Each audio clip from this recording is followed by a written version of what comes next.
Alright, so we're going to start with a spoiler-free part really quickly, and then we're going to go through the whole movie and break down just little things that I wanted to mention. So, for the spoiler-free part, if you were a fan of Teen Wolf back in the day, like me, big fan, you're going to love this, I think everybody pretty much agrees on that.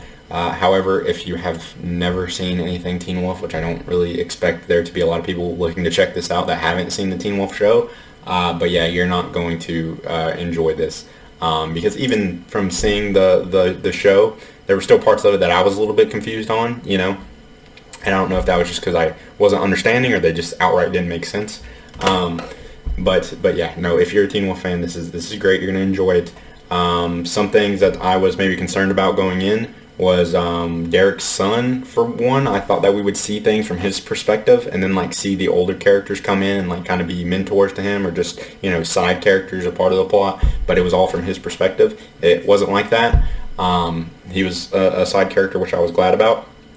And then as well, the whole Allison thing, whenever I saw it in the trailer, I was thinking they're going to have to do it in a way that makes sense to bring her back, surely they've thought of a way. They didn't really think of a way that makes sense, I don't think, to my understanding. It is kind of, it's a stretch. But at the same time, I'm fine with that because, I really wanted Allison to come back in the day. So, whatever it takes, even if it doesn't fucking make sense, I'm fine with. So yeah, that's pretty much what I got for spoiler free, I think. And also, this isn't much different from like the TV show, I'm sure. My tastes have sort of evolved since then, but there is like cheesy dialogue, things that don't really make sense, effects and just the way things go down. And I could pick those apart all day. I made just a little bit in here, but for things like this, there's certain shows and things that you watch that you have to suspend your disbelief for. But yeah, this is not void of that either. So, and also it's a little bit more mature, I guess. A little bit of nudity and cursing in there, so that's different anyway. But okay, so for the spoiler free, so that was it for the spoiler free. Now into the spoiler part.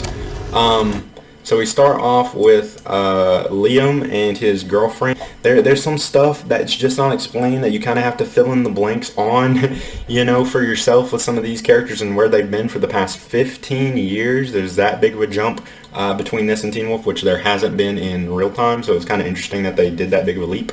But yeah, I would have liked to see more of Liam's girlfriend, and get more attached to her, but this is a very crowded cast. Even though the movie is 2 hours and 30 minutes long, it still doesn't really get rounded around to everyone. But yeah, so Liam and his girlfriend, and then it gets brought back. And then, and also something with Liam too, I was going to say, I would like to get more from his girlfriend. I would like to get more from him and his friend, the guy that's the cop.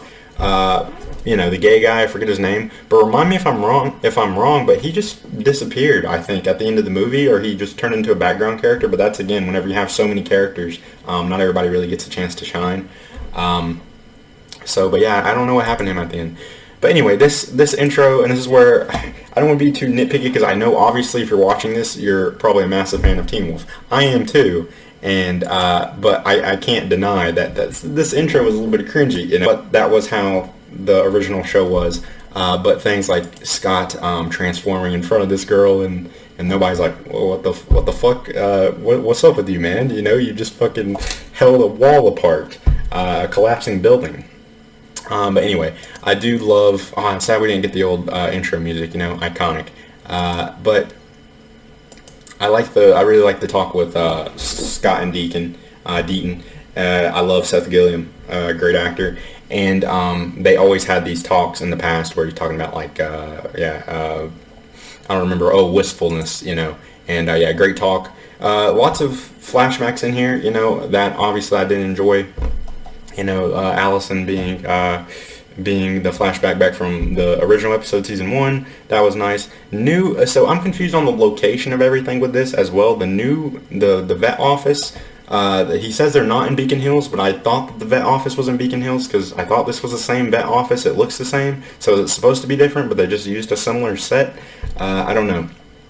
But anyway, then we get introduced to Derek's son, which I guess he would have had to have after the right after the original show ended, which I really enjoyed his son's relationship. His relationship with his son in this movie. It's one of my favorite parts. How he was kind of I don't know, almost trolling Derek and frustrating Derek. I did like that dynamic. And oh, and also Lydia's job, by the way.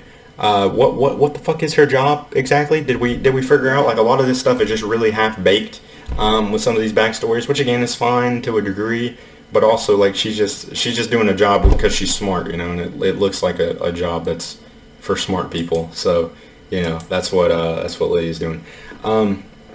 Anyway, so yeah, she meets up with Scott, and they are trying to bring back Allison. And I really don't want to seem like I'm shitting on this the whole time, but this is what I'm talking about. There's stuff like Scott like punches the ground here. Why didn't you just like dig up some dirt, bro? Why'd you have to like all dramatically punch the ground? It just feels a little bit silly, some stuff. But you have Jackson in here, which I'm glad to have him. You kind of question White sometimes because he's really just there to bitch and complain. But I will say it's hilarious. A lot of it, like I'm so glad. What are you doing? To have a scene with him and Scott again. Well, firstly, Jackson the first time we talked about like he's not in the room. Yeah, he gives a good performance too. But because I don't think that we saw a scene with him and Scott in the finale, which was super disappointing. But again, that finale, that was a problem, with team. It was just super rushed. That ending it wasn't terrible, just really crammed. I gotta be really careful here not to show any nudity. Oh goodness, that was close. But Parrish is into younger girls still. I know she's of age now, but still, he always had his thing for Lydia. And this is again, why did Malia and Scott break up? Don't really know. Malia's kind of acting like Malia got on my nerves in this one a good bit, to be honest. I guess it's in character for her, because she's just a coyote more at heart, kind of scatterbrained, but I can't lie, she did annoy me at some point. I guess we can fill in the blanks that they broke up because she just couldn't commit to a relationship. And also Derek has a auto shop now, which I guess he used to have a thing for, with working on cars, maybe, that I don't remember. But that's interesting. I like whenever Derek or Scott interacts with Derek's son, because he kind of looks up to them like they're, I don't know, celebrities and stuff, because he's heard the stories from Derek, which was cool. And then we get, eventually Allison does come back. She gets beamed up, like she's on the Starship, Enterprise here. Is she still like a teenager? Did she age up? That's some stuff I would like to know. Does she just come back like she's 30 now? But yeah, she comes back fully naked too, which little information for you. Back in the day, I used to have a big crush on Allison whenever that was probably one of the reasons I actually started Teen Wolf and stuck to it. Because I'm like, wow, she's hot. And so back in the day, this would have been an absolute dream to have her just, seeing her butt on the thing. I'm going, oh my God, because whenever you're like 13 or something, that's like equivalent to, like having sex or something, So I was like, man, why couldn't have I got this scene whenever I was like 13, And then we get a funny scene with Coach. Derek has a dad. Derek has a dad was great in this.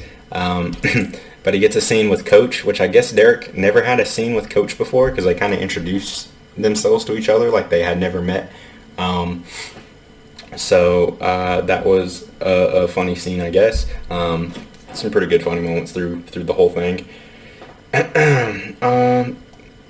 Yeah, I told you Malia was kind of annoying, but I did laugh pretty hard at the fight between her and Allison here. Fuck me, man. Yeah, fuck me, man. Shelley Hennig gave a really good, did a good job with that line. Yeah, the Nogitsune is still so creepy, but he kind of takes a back seat in this one, which I love the Nogitsune, favorite all-time Teen Wolf villain back in season 3, B, right? Absolutely, but he takes a back seat in this one because he needs Allison to do most of his work for him, and this is what I'm talking about. It's stupid the reason she's back, because he needs her back, because he needs her to have Scott die in her arms. But wouldn't that be more of a punishment for Allison than Scott, even though you're trying to punish Scott because I guess he was the one who got rid of you to begin with, you know? I guess it's a punishment for Scott to die, but why did you need Allison to do that? Wouldn't that just benefit Scott and make him happy, right? So that's where I'm just like, with this, I'm like, I mean, okay, you know, it doesn't make sense, but whatever, we'll roll with it, right? And yeah, and I said Allison's mom back, really surprising, and I really enjoyed the actress back in the day. A friend. Who played Allison's mom. So it was surprising to see her. I did not know that she was going to be in this. Again, I know we're all fans here, so I hate to be nitpicky, but why the fuck did they know that Allison was coming to kill Derek, but none of them did that? And I also got the sense that Scott and Derek hadn't been in touch in years, and that happens, you know, between people. But for a TV show, you would think that they give you a reason why. They don't really say why Scott and Derek haven't really been in touch, because he said he hasn't seen the kid since the kid was like 3, right? Eli. Yeah, why did nobody call Derek and warn Derek, hey, Allison's coming to kill you right now? And I was going to be so pissed off if Derek actually died here, because I thought that he did. Because he just passes out, you know, and he looks fucking dead, yeah. But no, he's fine. In the next scene, I was shocked about that. But yeah, anyway. Let's see. Then we get a reintroduction to Peter, which I felt, oh yeah, like did Mason, that's his name, did he die in this scene? I don't remember seeing anything with him later. But we get a reintroduction to Peter, which obviously Peter is great. However, it felt like he was doing an accent for a lot of this. I don't know if that's because he was doing Yellowstone and he does a country accent on that or what, but he was doing some like weird way of talking, I felt like, that he didn't used to do. Emergency rendezvous point. How far behind was Allison? Sometimes, not all the time, but maybe that's just me being too picky, or just not remembering correctly. Anyway, and then I enjoyed the scene, just little scenes in here, because those were some of the best parts about, you know, Teen Wolf, or the smaller things, you know. And I enjoyed the scene between Scott and his mom. They're talking about Allison, and it takes me back to earlier seasons whenever she would give him advice about Allison as well. So that was nice. These fucking cars here wouldn't have just exploded like this. I just feel necessary to point out. However, it looks cool, right? So okay, it's fine. It looks cool. Her walking in slow motion in the rain, and I don't think it was raining like after this either. Was it when it came? I guess the rain stopped. Anyway, It was funny. It was funny though. I was laughing with Allison chasing after him in this scene, because I remember in early seasons of Teen Wolf, I was shocked by how much of a threat Allison could be with those fucking arrows. But yeah, she's an absolute menace with these things. So that had me laughing pretty good.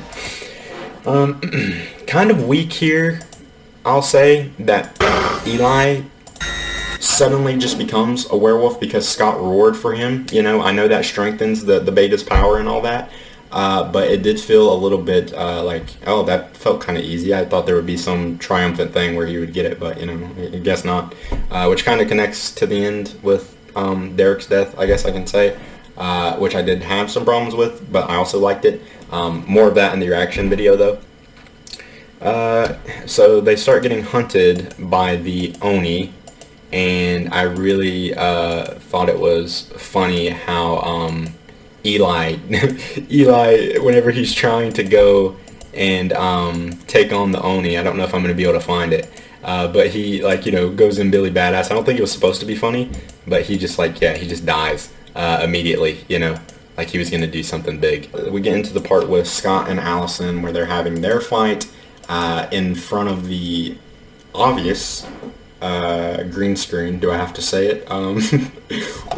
But, you know, they enter a video game for a little bit, it looks like. However, I did like the resolution to this fight where Scott eventually just gives up. He's like, okay, you know what? Fuck it. Just stab me. You know, let's just get this out of the way. I'm tired of this shit. I thought that was pretty funny. And you know, smart. Just get it over with. That's probably what I would do, especially if I was a werewolf and could heal. I'd be like, okay, whatever. I don't know if I'm going to find it, but Jackson did have some standout. Yeah, here it is. Okay, I got it. There is something systematic about it. I stopped listening 6 hours ago. Is she gonna keep talking like this? I stopped listening 6 hours ago. His performance is just, he's great. I was kind of expecting his character to change a little bit, especially after he left in season 2, because with the whole Canema arc, which I guess he's not as bad as he was back then, because he is at least here. But he's like, I don't know why I'm here either, guys, so I'm just kind of whatever. That shit was hilarious. It was, I guess, kind of strange the way the Oni don't kill with their swords now, and they transport the people to these dimensions. But it's just what it was. I guess I didn't used to do that. I can't find it, but Coach is now a college lacrosse coach, which he was teaching at the high school. So I don't know if that's how that works. They can teach high school and college. It's just I don't know why they felt the need to implement the whole college thing. Maybe it does work like that. I don't know. I was just kind of like, okay, I guess it works like that. I never played sports, so I could be entirely confused. Oh, and I did like the scene here with Allison and Scott remembering things, and yeah, all their scenes were great for the most part. And yeah, the flashbacks to the winter formal, and yeah, nostalgia from season 1, and this was nice. Just tons of references and callbacks and stuff chalked in here. This shit was hilarious. I think this is where another Jackson scene coming in at some point where Jackson gets shot by this guy, the old chemistry professor. I don't remember this character. What I will say about him though is, dear God, he was a terrible actor. I mean, I kind of remember him. But Jesus Christ, I thought his scenes were very, very bad, his acting. But Jackson, he comes up to Jackson, and it's another great use of the curses. He goes, here it is. Jackson, you fucking imbecile. It's him who? Adrian Harris. Adrian Harris. He kind of looks like our chemistry teacher. I was your chemistry teacher, Adrian Harris. Oops. He kind of looks like our chemistry teacher. I was your chemistry teacher, Jackson. You fucking imbecile. That was so good. That was so fucking good. Maybe my favorite line. He did a good job on that line, I guess. Maybe my favorite line from the whole entire movie. I think they mostly came from Jackson. I really liked the backstory. Oh, and I liked, I guess, Coach having Scott play for him again, and also he mentions Greenberg again, which was a big, I guess, thing for the old movies, just a little funny thing to add in there. So yeah, it was nice having Scott and the Greenberg thing brought up again. Yeah, there's a little bit of heart here. I really enjoyed this story. Didn't change. The backstory with Derek and his son's backstory, where he scared his son and that kind of traumatized him, and he thinks that's why he can't transform. I thought that was really heartfelt, and I definitely felt bad for Derek in that scene. And also we get a scene where Lydia explains why she left. This was I thought some of this was a little cringe. The way, Allison, she says, oh, I love you, and she just kind of smiles and walks off. I don't know, it's just, maybe it's just me. But anyway, we get the story of why Lydia is not with Styles anymore. I'm sure the fan base is probably going to be really upset over that, because, everybody's Styles and Lydia shipper. I guess it finally happens, and then it doesn't happen, but she does it to save his life. It is, so this movie fixes some things the way that we would have wanted the finale to end, but it also undoes some things as well, so it's kind of good and bad, I will say that.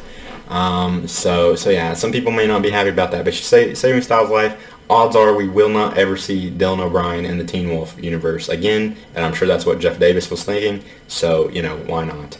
There was a scene here, I just thought this was really dumb, where Peter walks up to Allison and, knocks her ass out, and then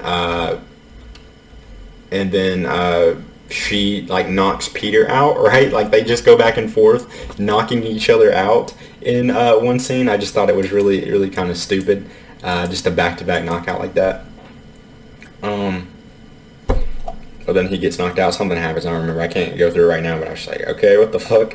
Anyway, I liked Malia's little speech to Parrish here, her little pep talk, you know, trying to get his dick hard, essentially, you know, you know, her kind of not to give a fuck, you know, Shalon, I'm not good at this kind of thing, but, you know, just fucking figure it out, man. What do you need? So yeah, some scenes, Malia, did not entirely annoy me with this. I liked them connecting Lydia's having her scream to wake Allison up and bring her memories back, and then we get a slew of flashbacks Is alive and she's out there fighting for her life. to the old show, to the series, and I thought that was great. Sorry, Lydia, damn, I did you dirty pause in there. So yeah, that was good, and super nostalgic and heartstrings and all that good stuff. Let's see. Again, this is me being a dickhead, right? I understand. I know. But there was one scene where what's his name? J.R.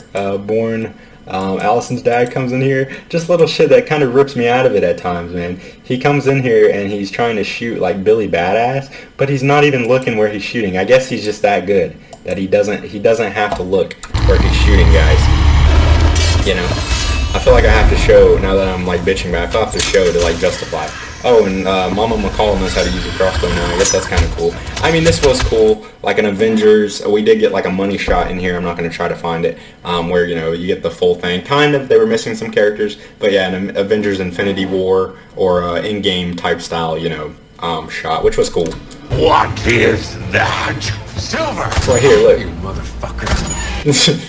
And then Nagitsune reveals his uglier form, which I don't know how I feel about. I guess it was pretty creepy. But the Nagitsune was already such a good design anyway. I don't really feel like they needed to show what's underneath. Maybe we had seen what was underneath before, actually. I'll say that, and I just don't remember. But he said something where he had gotten turned into a werewolf. So, yeah. And then this was cool. I like the different colors, how they correspond to the eyes. That was cool visually.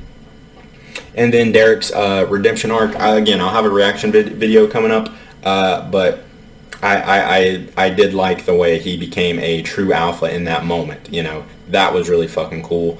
Though it was really stupid that, you know, Parrish couldn't have just held on to this guy, to the Nagitsune himself, if you think about it. And it almost just feels a little bit like...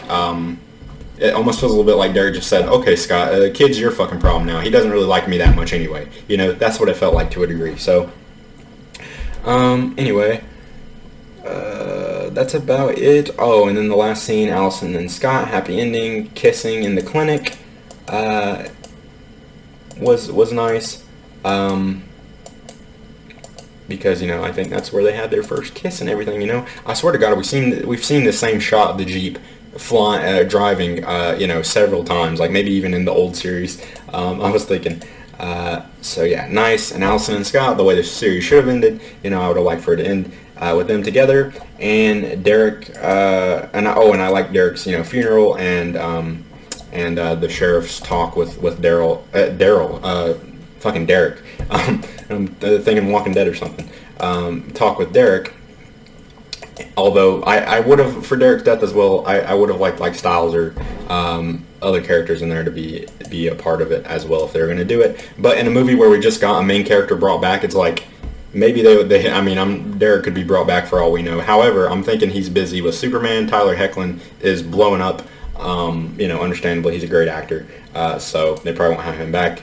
Yeah, this guy, terrible performance. Come on, the kids, the teenagers, they're werewolves! Oh my God, that was horrible. But yeah, and then they kind of set it up like they might do a spin-off with Eli at the end, which I'm okay with. I enjoyed his character arc for the most part and his character.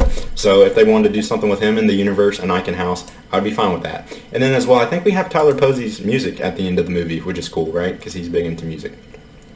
So 9 out of 10 for me, you know. Obviously I had a lot of problems, but just for the feeling, again, that it gave to me of nostalgia back to my teenage years, and it was just so cool to have this. Yeah, just for that reason alone, it's a 9 out of 10, you know. And then I woke up and after 2 hours and 20, I was like, whoa, what the fuck, I'm 25, you know. So yeah, let me know what you thought about it.